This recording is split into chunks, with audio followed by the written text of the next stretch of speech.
Le dimanche après-midi pesait lourd sur la petite maison de Henri Moreau.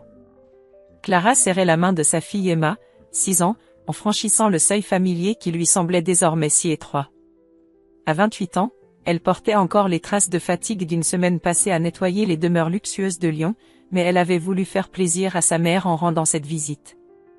Henri, 55 ans, trônait dans son fauteuil en cuir usé, entouré de ses amis du café. L'ancien contremaître avait cette assurance rude que donnent 30 années d'autorité sur les ouvriers. Ses économies soigneusement accumulées, 120 000 € cachés dans diverses enveloppes, lui donnaient un sentiment de supériorité qu'il aimait afficher. « Ah, voilà ma Clara », lança-t-il d'une voix forte qui fit sursauter Emma. Les hommes levèrent les yeux de leurs cartes et de leurs verres de pastis. Clara sentit immédiatement le piège dans le regard de son père, cette lueur malveillante qu'elle connaissait trop bien.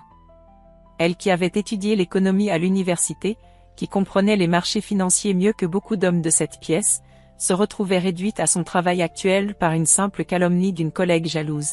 « Regardez-moi ça, les gars, poursuivit Henri en désignant sa fille d'un geste théâtral. Voici ma fille qui rampe chez les millionnaires pour ramasser leurs miettes. Le silence se fit pesant. Emma resserra sa prise sur la main de sa mère, sentant instinctivement le danger sans en comprendre la nature. Clara sentit ses joues s'enflammer, mais resta immobile, espérant que l'humiliation s'arrêterait là. Henri n'en avait pas fini. Son sourire s'élargit, cruel et satisfait. « Heureusement, mon fils, ma vraie fierté, arrive enfin. » Les rires explosèrent comme des gifles. Gras, moqueurs, impitoyables. Les regards des hommes la transperçaient comme des lames, chacun y allant de son commentaire sarcastique sur « la petite qui se donnait des airs à l'université ». Clara sentit quelque chose se briser en elle, définitivement. La porte s'ouvrit sur Julien, 25 ans, impeccable dans son costume d'ingénieur. Le fils prodige, le génie de la famille, celui qui avait réussi sans effort là où Clara se battait chaque jour. Il jaugea la situation d'un coup d'œil, au lieu de défendre sa sœur, laissa échapper un petit rire complice. « Salut, Clara. Toujours dans le ménage ?» Cette phrase acheva de détruire les derniers liens qui rattachaient Clara à cette famille.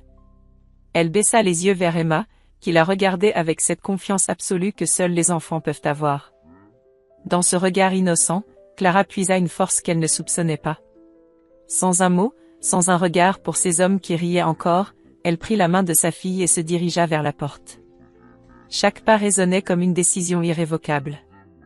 Derrière elle, les rires continuaient, inconscients qu'ils venaient de créer leur propre némésis. « Maman, pourquoi grand-papa était méchant ?» demanda Emma une fois dans la voiture. Clara démarra en silence, les mots de son père résonnant encore dans sa tête. Dans le rétroviseur, elle vit la maison de son enfance s'éloigner pour la dernière fois. Ce qu'aucun de ces hommes ne savait, c'est que Clara cachait dans son compte bancaire 35 000 € hérités de sa grand-mère. Ce dimanche-là, Henri Moreau venait de transformer sa fille en ennemie. Et Clara Moreau venait de naître pour de bon. 3 semaines après l'humiliation, Clara signa le bail de son nouvel appartement à Villeurbanne. Un 2 pièces modeste mais lumineux, loin de Lyon et des regards de sa famille. Emma explorait sa nouvelle chambre avec l'enthousiasme fragile des enfants qui s'adaptent par instinct de survie, mais Clara remarquait ses réveils nocturnes et ses questions silencieuses. Le changement d'identité avait été plus simple que prévu. Clara Durand, son nom de jeune fille, sonnait comme un nouveau départ. Les papiers administratifs, l'inscription d'Emma dans une école différente, l'ouverture d'un nouveau compte bancaire, autant de gestes qui effaçaient progressivement Clara Moreau de l'existence. Mais couper les ponts s'avérait plus complexe qu'imaginé. Le mardi suivant leur installation, le téléphone sonna. Sylvie, sa mère, avait appelé toutes les écoles de la région jusqu'à retrouver sa trace. « Clara, ma chérie, ton père regrette ses paroles. Il était énervé, tu sais comme il peut être. » Clara raccrocha sans répondre. Le mercredi, nouvel appel. Le jeudi aussi. Sylvie avait cette persévérance douce mais impitoyable des mères qui refusent d'abandonner. Finalement, Clara dut changer Emma d'école une seconde fois, plus loin, dans un établissement où les secrétaires ne donneraient pas d'informations par téléphone. Emma ne protesta pas, mais Clara surprit ses larmes silencieuses le soir. À 7 ans, sa fille payait déjà le prix de cette guerre familiale qu'elle n'avait pas déclarée. « Maman, est-ce qu'on va encore déménager ?» demanda Emma un soir, sa petite voix tremblante de fatigue. « Non, ma puce. Maintenant, on construit notre vraie maison. » Les soirées de Clara se partageaient entre 3 activités, consoler Emma, étudier et investir. L'héritage de sa grand-mère, ces 35 000 € qui représentaient sa seule chance, devait fructifier intelligemment. Mais Clara découvrit rapidement que la théorie universitaire et la pratique des marchés étaient 2 mondes différents. Sa première erreur lui coûta 3 000 €. Une start-up technologique prometteuse qui fit faillite en 2 mois. La deuxième erreur, 5 000 € de plus dans des actions que son courtier présentait comme « sûres ». Clara contemplait ses relevés bancaires avec l'amertume de comprendre qu'elle venait de perdre près d'un quart de son capital en quelques semaines. Les formations du soir devinrent son obsession. Gestion de patrimoine, analyse financière, psychologie des investisseurs, Clara dévorait les cours avec la rage de celle qui n'a pas le droit à l'erreur. Mais concilier le travail de femme de ménage, les études nocturnes et l'éducation d'Emma l'épuisaient au-delà de ses limites. Certains matins, elle s'endormait debout en nettoyant les sols de marbre des villas cossues. D'autres soirs, elle s'effondrait sur ses manuels de finances, les chiffres dansant devant ses yeux fatigués. Emma développa des troubles du sommeil, se réveillant en pleurs sans savoir pourquoi. « Tu travailles trop, maman », lui dit un jour sa fille avec cette lucidité déchirante des enfants. Clara s'agenouilla devant Emma, prit ses petites mains dans les siennes. « Je travaille pour nous, ma chérie. Pour qu'un jour, personne ne puisse plus jamais nous faire du mal. » Au bout de 6 mois, son capital était remonté à 27 000 €. Loin des 35 000 de départ, mais Clara avait appris. Elle avait compris que la vengeance ne se construirait pas en quelques mois, mais en années de patience et de sacrifice. Le soir où elle obtint sa première certification en gestion financière, Clara regarda par la fenêtre de leur petit appartement. Quelque part à Lyon, Henri Moreau dormait paisiblement, ignorant que sa fille préparait méthodiquement sa chute. La reconstruction serait plus dure que prévu, mais Clara s'accrochait à sa détermination avec la férocité d'une mère qui protège son enfant. Dans son petit carnet noir, elle avait écrit « Un jour, ils viendront me supplier ». Ce n'était plus un rêve, c'était un plan. 2 années s'étaient écoulées depuis la fuite de Lyon. Clara, 30 ans maintenant, contemplait son diplôme de conseillère financière certifiée avec un mélange de fierté et d'amertume. 2 ans de nuits blanches, de sacrifices, de larmes cachées à Emma. Son capital avait enfin retrouvé les 35 000 € de départ après les pertes désastreuses du début. Emma, 8 ans, s'était enfin adaptée à sa 3e école. Ses cauchemars s'espaçaient, remplacés par une maturité troublante pour son âge. Elle aidait sa mère à ranger les papiers le soir, classant sans comprendre les documents qui construiraient leur revanche. Le tournant arriva un mardi matin, chez Madame Françoise Beaumont.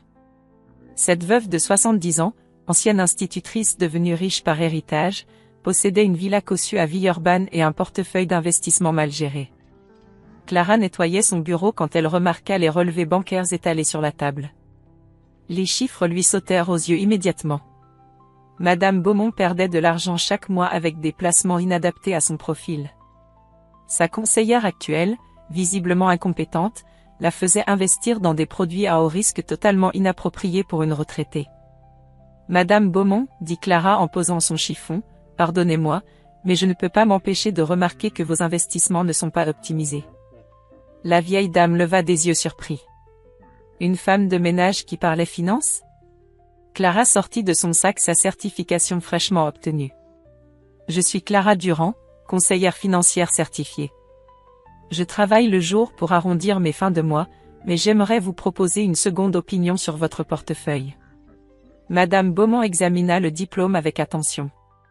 Sa curiosité l'emporta sur sa méfiance. Que voyez-vous de problématique, jeune fille ? Clara analysa rapidement les documents. En 15 minutes, elle identifia 3 erreurs majeures qui coûtaient à sa cliente près de 1 000 € par mois en rendement perdu. Madame Beaumont écouta, fascinée par la précision de l'analyse. Si vous acceptez, je peux reprendre la gestion d'une partie de votre portefeuille à titre d'essai. Mes honoraires sont inférieurs à ceux de votre conseillère actuelle, et je vous garantis de meilleurs résultats. C'était un pari audacieux. Clara risquait sa crédibilité naissante, mais elle avait confiance en ses compétences théoriques enfin confrontées à la réalité. Le premier mois fut un succès. Clara fit gagner à Madame Beaumont ce qu'elle perdait habituellement, tout en réduisant les risques. La recommandation ne tarda pas, la voisine de Madame Beaumont, puis sa sœur, puis une amie du club de bridge. Mais le succès attira l'attention.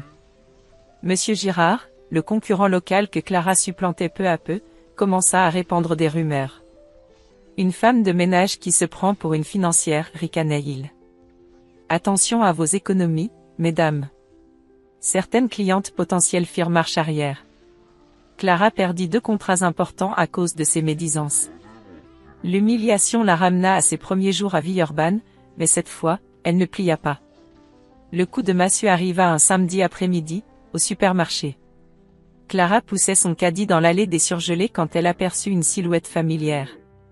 Thierry Moreau, son ancien collègue de la banque lyonnaise, celui qui connaissait toute l'histoire de sa disgrâce. Leurs regards se croisèrent. Thierry fronça les sourcils, cherchant à la replacer.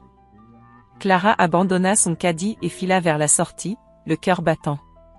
Si Thierry la reconnaissait, s'il parlait, son identité de Clara Durand s'effondrerait comme un château de cartes. Elle rentra chez elle les mains vides, Emma s'étonnant de l'absence de course. « Maman, tu as oublié le pain ? Demain, ma chérie. Demain. » Cette nuit-là, Clara ne dormit pas. Elle réalisa qu'elle vivait sur un fil, que son passé pouvait ressurgir à tout moment et détruire la réputation qu'elle construisait péniblement. Mais au lieu de l'abattre, cette peur la galvanisa. Elle diminua ses tarifs, accepta des clients moins fortunés, travailla 2 fois plus dur pour compenser les rumeurs de Girard. Chaque nouveau client était une victoire arrachée, chaque euro gagné une pierre de plus dans l'édifice de sa vengeance. Au bout de l'année, Clara Durand gérait 6 portefeuilles réguliers. Son capital personnel atteignait 42 000 euros. Ce n'était qu'un début, mais c'était un début solide. Dans son petit carnet noir, elle ajouta une nouvelle ligne. La patience est l'arme des faibles qui deviennent forts. Emma s'endormait désormais paisiblement, et Clara veillait sur ses rêves en préparant l'avenir qui les vengerait toutes les deux. À 32 ans, Clara contemplait son petit bureau fraîchement loué dans une résidence moderne de Villeurbanne. 6 clients réguliers, un capital personnel de 48 000 euros, mais aussi un emprunt de 15 000 euros pour financer ce local professionnel. Chaque euro comptait, chaque décision pesait lourd. Emma, 10 ans maintenant, montrait des signes inquiétants. L'asthme était apparu sournoisement, d'abord quelques quintes de toux, puis des crises nocturnes qui réveillaient toute la maison. Le médecin avait été formel, stress post-traumatique lié aux changements répétés d'environnement. Les inhalateurs et les consultations pneumologiques grevaient dangereusement le budget familial.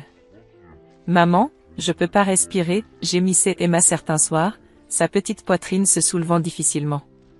Clara la berçait en calculant mentalement le coût des médicaments, l'angoisse au ventre. Sa fille payait le prix de sa guerre contre Henri Moreau, et cette culpabilité rongeait Clara plus sûrement que tous les obstacles professionnels. C'est dans ce contexte tendu qu'elle rencontra Antoine Leroy. 34 ans, architecte divorcé, il débarqua dans son bureau un mardi matin avec l'arrogance des hommes habitués à dominer les conversations.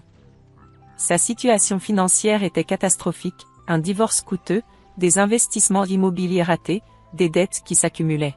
« Franchement, mademoiselle Durand, c'est ça ? J'ai besoin de quelqu'un d'expérimenté. Vous me paraissez bien jeune pour gérer des dossiers complexes. » Clara serra les dents. Cette condescendance masculine, elle la connaissait par cœur. Au lieu de s'énerver, elle sortit les dossiers d'Antoine avec un calme glacial. En 20 minutes, elle identifia ses erreurs majeures et proposa un plan de redressement détaillé. Votre problème, monsieur Leroy, n'est pas l'âge de votre conseillère, mais votre incapacité à distinguer un investissement d'un pari. Antoine rougit, mais ne put contester l'analyse implacable. Clara venait de diagnostiquer en quelques minutes ce que 3 conseillers masculins n'avaient pas su voir en des mois. Leur relation professionnelle démarra sur cette base tendue.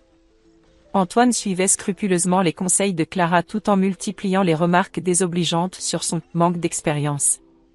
Clara encaissait, souriait, et facturait ses honoraires avec satisfaction.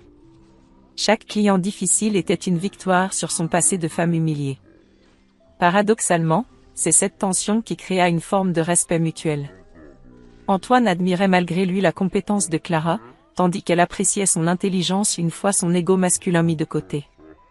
Leurs rendez-vous professionnels s'allongeaient, dérivant parfois sur des conversations personnelles. Clara découvrit un homme blessé par son divorce, père d'une fille qu'il voyait peu, architecte talentueux mais piège gestionnaire. Antoine entrevit une femme mystérieuse, brillante, qui élevait seule sa fille avec une détermination fascinante. « Vous ne parlez jamais de votre famille, remarqua-t-il un jour. J'en ai pas, Emma et moi, on se suffit. Cette réponse, sèche et définitive, intrigua Antoine plus que de longs discours. Il sentait un secret, une blessure cachée sous l'efficacité professionnelle de Clara. Leur relation évolua insensiblement. Antoine cessait ses remarques condescendantes, Clara se détendit peu à peu. Quand Emma fit une crise d'asthme sévère pendant un rendez-vous client, Antoine n'hésita pas à les conduire aux urgences. Dans la salle d'attente de l'hôpital, il tint la main de Clara sans dire un mot. Cette nuit-là, quelque chose changea entre eux. Antoine découvrait une Clara vulnérable, mère avant tout, luttant seule contre l'adversité. Clara voyait un homme capable de tendresse, au-delà de son arrogance première. Mais Clara gardait ses secrets. Antoine ignorait son passé de femme de ménage, son vrai nom, sa guerre personnelle contre une famille qui l'avait humiliée. Elle vivait dans la peur constante qu'il découvre la vérité et la rejette comme Henri Moreau l'avait fait. Cette double vie épuisait Clara autant que ses nuits de travail. Le jour, elle était Clara Durand, conseillère financière respectée. Le soir, elle redevenait Clara Moreau, mère célibataire qui comptait chaque euro pour les médicaments de sa fille.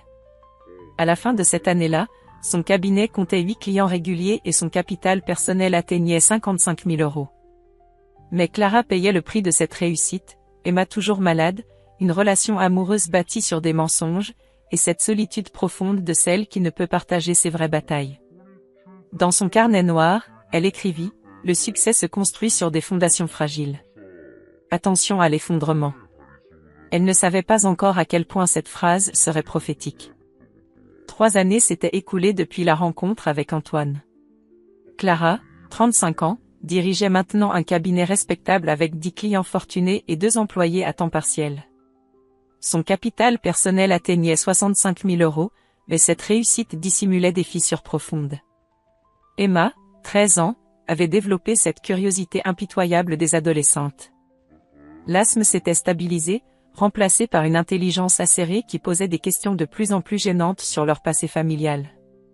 Clara esquivait, mentait par omission, construisant un mur de silence qui isolait sa fille de sa propre histoire. Le drame éclata un mercredi soir.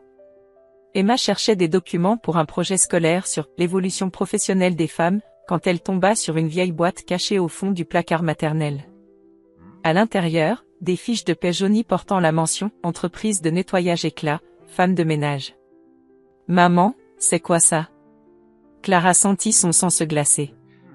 Dans les mains de sa fille, 13 années de mensonges s'effondraient en quelques secondes. Les fiches de paie dataient de leur période lyonnaise, quand Clara nettoyait les maisons bourgeoises pour survivre. « Emma, je peux t'expliquer. Tu étais femme de ménage ?» La voix d'Emma tremblait de colère et d'humiliation. « Tu m'as menti pendant toutes ces années ? Tu me faisais croire que tu avais toujours été conseillère financière. » L'explosion fut terrible. Emma, avec cette cruauté involontaire des adolescents, laissa échapper les mots les plus blessants. « J'ai honte. Mes amis, elles croient que ma mère est une businesswoman respectée. Si elles apprennent que tu nettoyais les toilettes des riches, je pourrai plus jamais les regarder en face. » Clara encaissa chaque mot comme une gifle.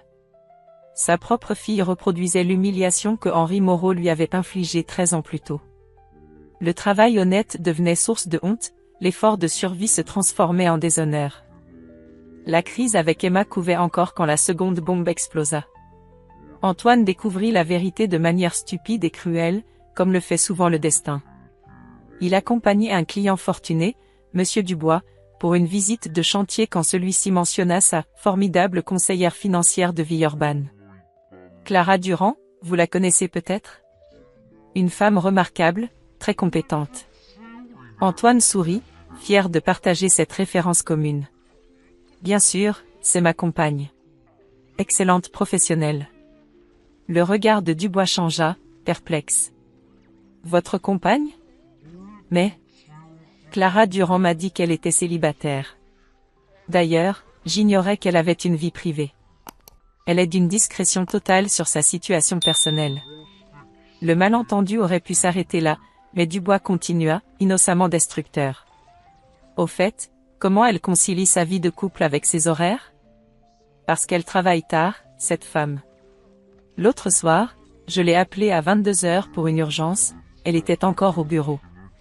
Antoine fronça les sourcils. À 22 heures ce soir-là, Clara prétendait être rentrée depuis longtemps, fatiguée de sa journée de consultation. Pourquoi mentir sur des détails si anodins? La vérité émergea par fragments, comme un puzzle diabolique.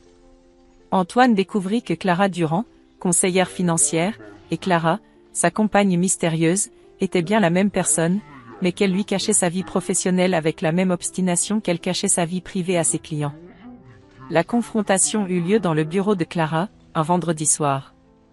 Antoine entra sans prévenir, le visage fermé. « Qui es-tu vraiment, Clara ?» Elle comprit immédiatement. Ces deux vies venaient de se télescoper. D'un côté Emma qui lui reprochait son passé, de l'autre Antoine qui questionnait son présent. Prise en étau, Clara s'effondra. « Je m'appelle Clara Moreau. J'ai été femme de ménage avant de devenir conseillère financière. J'ai fui ma famille qui m'humiliait. J'ai reconstruit ma vie sous mon nom de jeune fille pour qu'on ne me juge pas sur mon passé. » Antoine resta silencieux, accusant le choc. Clara continua, les mots se déversant comme un barrage qui cède. « J'avais peur que tu me rejettes si tu savais d'où je venais. J'avais peur que mes clients perdent confiance s'ils apprenaient que j'avais nettoyé leur maison avant de gérer leur compte. » La double révélation créa un chaos émotionnel dans l'appartement familial. Emma refusait de parler à sa mère, Antoine se sentait trahi par 3 ans de mensonges. Clara se retrouva seule face à l'effondrement de sa construction soigneusement édifiée. Les semaines suivantes furent un enfer. Emma fit une fugue de 2 jours, retrouvée chez une amie dont les parents posèrent des questions embarrassantes. Antoine prit ses distances, réclamant du temps pour digérer ces révélations. Clara dut engager une psychologue familiale, Madame Laurent, qui reçut séparément mère et fille pour démêler ce tissu de colère et d'incompréhension. Emma a honte d'un travail honnête parce qu'elle a intégrisé les préjugés sociaux, expliqua la thérapeute. Quant à Antoine, il se sent exclu de votre intimité. Paradoxalement, vos mensonges créaient plus de distance que la vérité n'en aurait créé. La reconstruction prit des mois. Emma finit par comprendre le courage de sa mère, Antoine par admirer sa détermination. Ils se marièrent l'année suivante, mais leur relation gardait des cicatrices, cette méfiance résiduelle de qui a découvert que l'amour peut se nourrir de secrets. 3 années s'étaient écoulées depuis les révélations dévastatrices. Clara, 38 ans, avait reconstruit sa vie avec une détermination farouche. Son cabinet comptait 15 clients fortunés, mais les difficultés économiques récentes l'avaient contrainte à licencier une employée. Son capital personnel atteignait 85 000 €, fruit de 15 années de labeur acharné.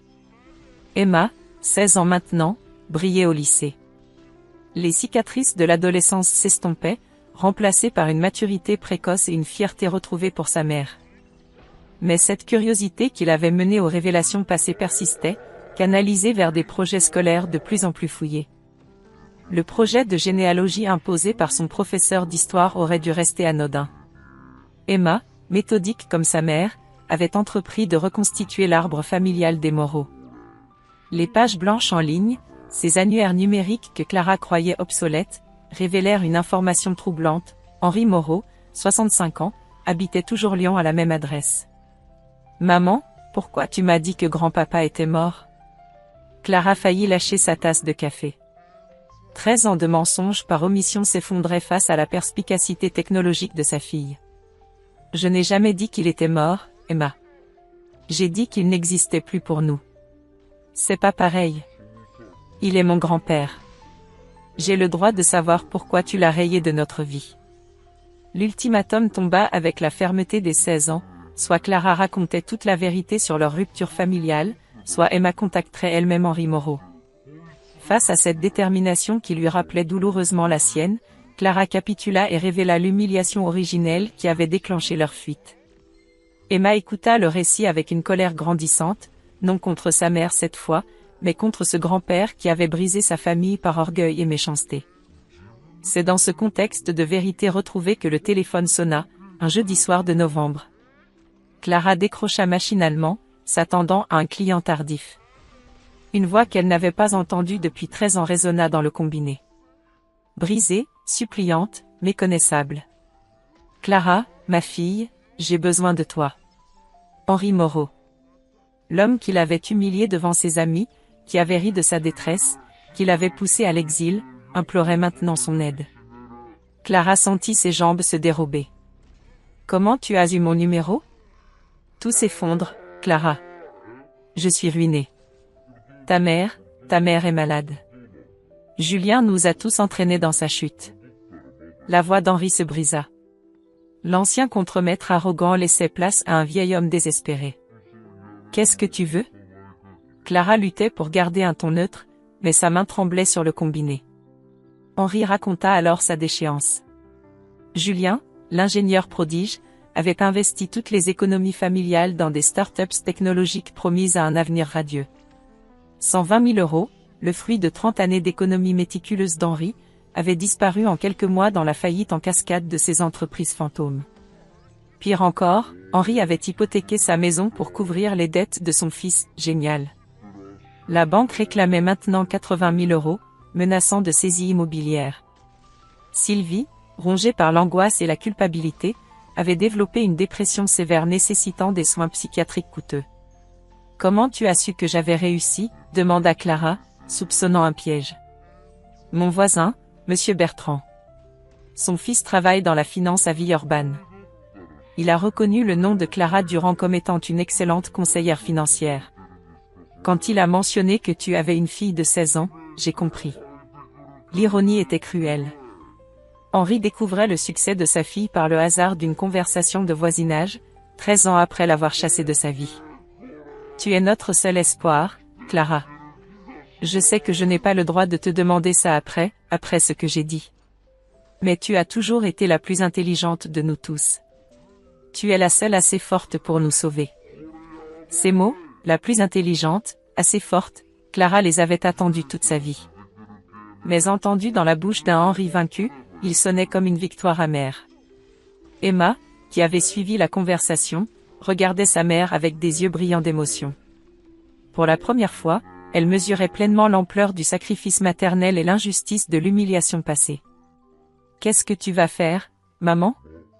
Clara contempla le téléphone longtemps après avoir raccroché. Henri Moreau, l'homme qui l'avait détruite, venait de la supplier. Le fils, prodige, avait ruiné la famille que la fille, ratée, pouvait maintenant sauver. Dans son petit carnet noir, elle ajouta une nouvelle ligne, « La roue tourne toujours. » Reste à savoir dans quel sens on veut la faire tourner. Pour la première fois depuis 13 ans, Clara Moreau tenait sa vengeance au creux de ses mains. La question n'était plus de savoir si elle pouvait se venger, mais si elle le devait. 3 jours après l'appel d'Henri, Clara se gara devant un petit appartement social de la banlieue lyonnaise. L'adresse que son père lui avait donnée d'une voix honteuse contrastait cruellement avec la maison bourgeoise de son enfance. Emma l'accompagnait malgré les réticences initiales de Clara. L'adolescente avait insisté pour voir de ses propres yeux ce grand-père qui avait détruit leur famille. Antoine les avait laissés partir avec inquiétude. Depuis 3 ans de mariage, il connaissait assez Clara pour redouter ses réactions imprévisibles face au passé. « Ne fais rien que tu regretteras », avait-il murmuré en l'embrassant. L'appartement sentait la médiocrité et le renoncement. Henri ouvrit la porte, 65 ans mais paraissant 10 de plus, les épaules voûtées, le regard fuyant. Le contremaître arrogant d'autrefois avait laissé place à un vieil homme brisé par ses propres erreurs. « Clara. Emma, entrez, je vous prie. » Sa voix tremblait. Clara remarqua les meubles de récupération, les murs défraîchis, l'absence totale du confort que les économies d'Henri avaient longtemps garanti. Dans un coin, Sylvie était assise dans un fauteuil usé, amaigrie, le regard vide de ceux que la dépression a vidés de leur substance. « Maman » murmura Clara, émue malgré elle par l'état de sa mère. Sylvie leva des yeux embués de larmes. 13 années de séparation s'effacèrent dans ce regard maternel retrouvé. Ma petite fille. Tu es si belle, si élégante. Et Emma, mon Dieu, comme elle a grandi. Le moment d'émotion fut brisé par Henri qui tentait de reprendre contenance. L'orgueil, même blessé, résistait encore. Bon, Clara, tu vois notre situation. C'est temporaire, bien sûr. Dès que Julien aura remonté la pente. Papa, arrête. La voix de Clara claqua comme un fouet. Henri se tut, déstabilisé par cette autorité qu'il ne reconnaissait pas chez sa fille.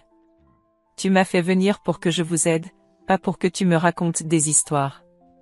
Julien a perdu 120 000 € de tes économies dans des investissements bidons. Vous devez 80 000 € à la banque. Maman fait une dépression.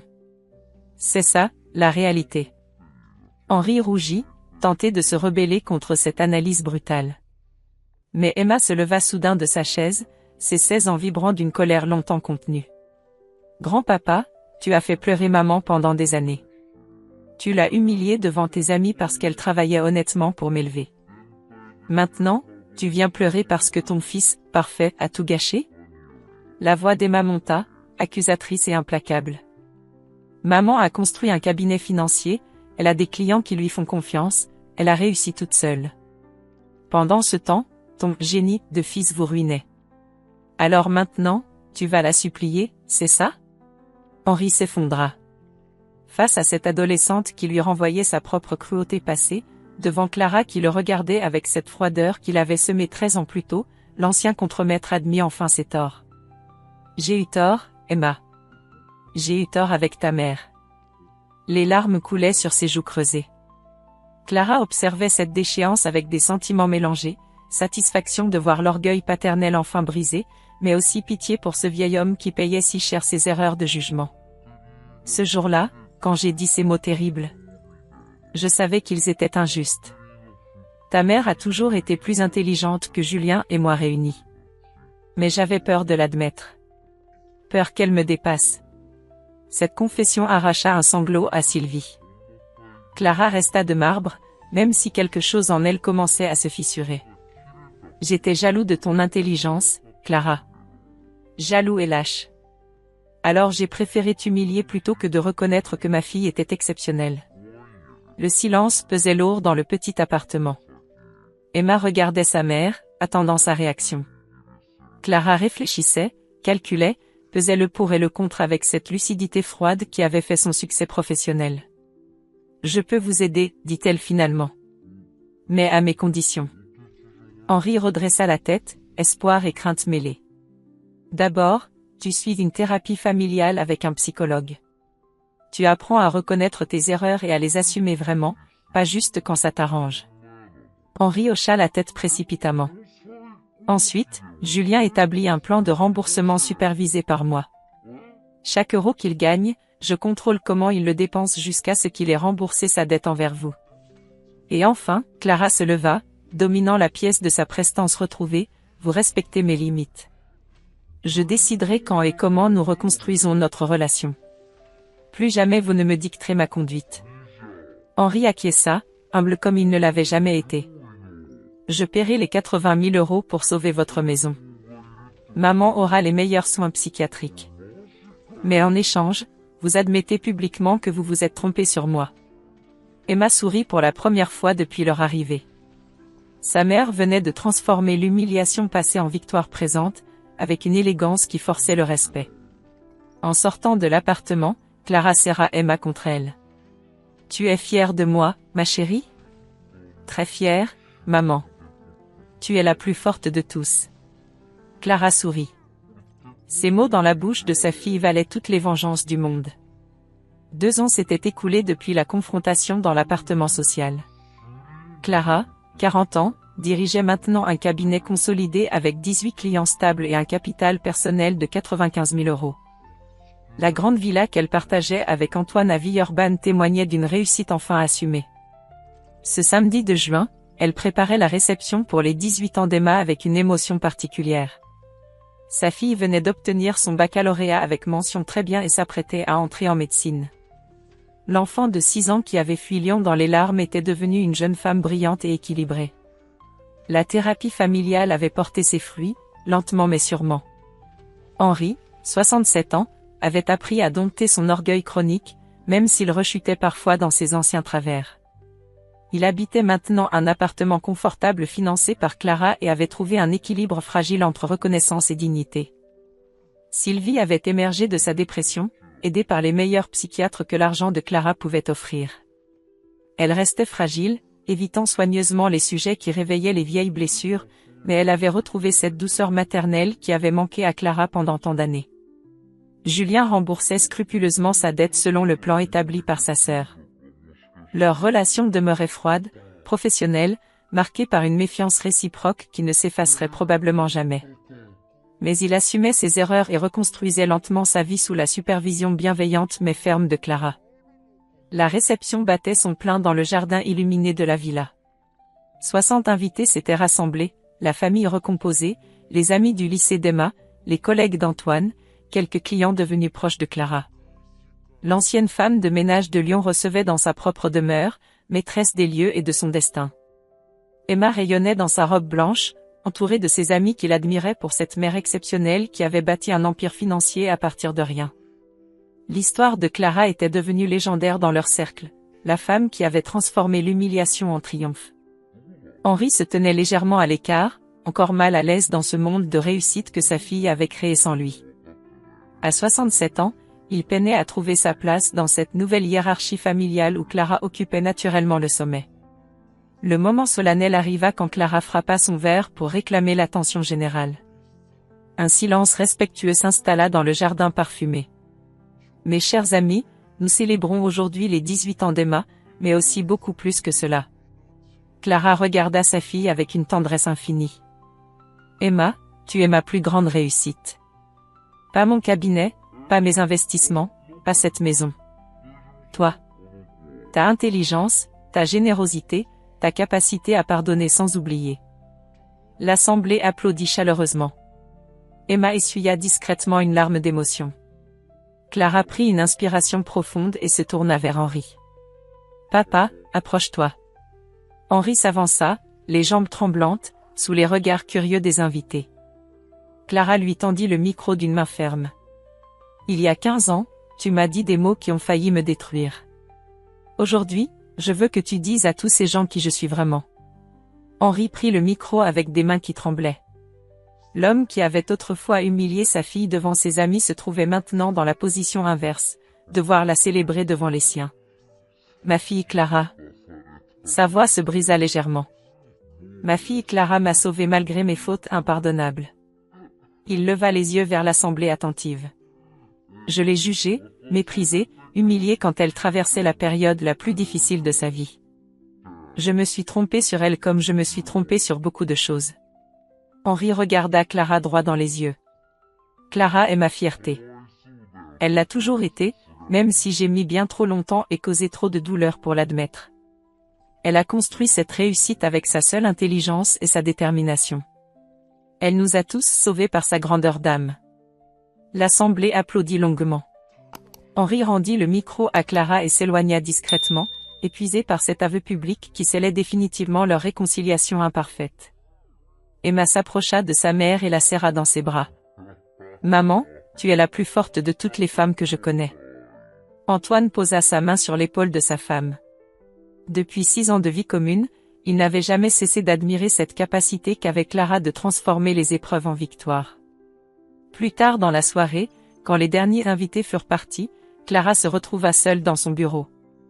Sur son petit carnet noir, elle écrivit une dernière ligne. La vraie victoire n'est pas d'écraser ses ennemis, mais de les transformer en famille.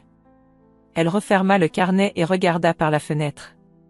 Quelque part dans Lyon, d'autres femmes luttaient peut-être contre l'humiliation et le mépris. Certaines y succomberaient, d'autres se relèveraient. Clara avait choisi de se relever, de pardonner sans oublier, d'aimer sans renoncer à sa dignité. Emma frappa doucement à la porte. « Maman, tu ne dors pas ? » « Je réfléchis, ma chérie. »« À quoi ?» Clara sourit à sa fille, cette jeune femme qui incarnait tous ses espoirs. « À l'avenir. Notre avenir. » Et pour la première fois depuis 15 ans, cet avenir lui paraissait lumineux, apaisé, réconcilié avec le passé sans en être prisonnier.